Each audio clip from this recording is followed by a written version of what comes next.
সীমান্তে ফের ধৃত বাংলাদেশি অবৈধভাবে ভারতে ঢুকতে গিয়ে জালে পানি ট্যাঙ্কি সীমান্তের কাছে গ্রেফতার এসএসবির।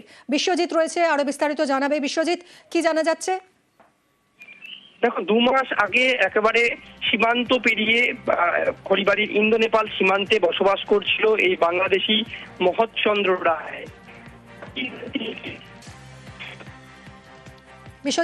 বিশ্বজিতের সঙ্গে আবারও যোগাযোগের চেষ্টা করব। অবৈধ অনুপ্রবেশের অভিযোগে এসএসবির জালে ফের এক বাংলাদেশি নাগরিক। খড়িবাড়ির ইন্দো নেপাল সীমান্তে পানি ট্যাঙ্কিতে গতকাল গভীর রাতে গোপন সূত্রে খবর পেয়ে অভিযান চালিয়ে গ্রেফতার করা হয় এই বাংলাদেশি নাগরিক শ্রী মহৎচন্দ্র রায়কে। রয়েছে বিশ্বজিৎ, যেরকম জানাচ্ছিলে তুমি।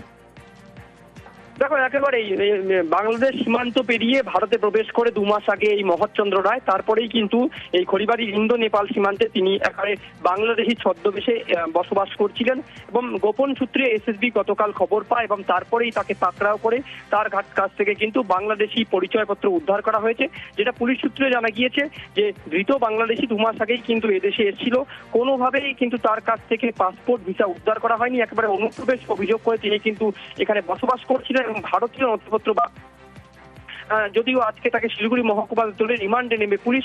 এই মহৎচন্দ্র রায়ের পাশাপাশি অন্য কোনো কারাও কিন্তু তার সঙ্গে এসেছে কিনা বা তিনি কি মতলবে এই ভারতে প্রবেশ করেছিলেন সে বিষয়ে কিন্তু তদন্ত করা হবে। তবে তোমাকে জানিয়ে রাখি যে গত 2 মাসে কিন্তু 11 জন বাংলাদেশি গ্রেপ্তার করা হয়েছে, যাদের অধিকাংশের হাতের কাছে কিন্তু ভারতীয় নথিপত্র পাওয়া গিয়েছে, যা নিয়ে যথেষ্ট কিন্তু শঙ্কিত রয়েছে প্রশাসন।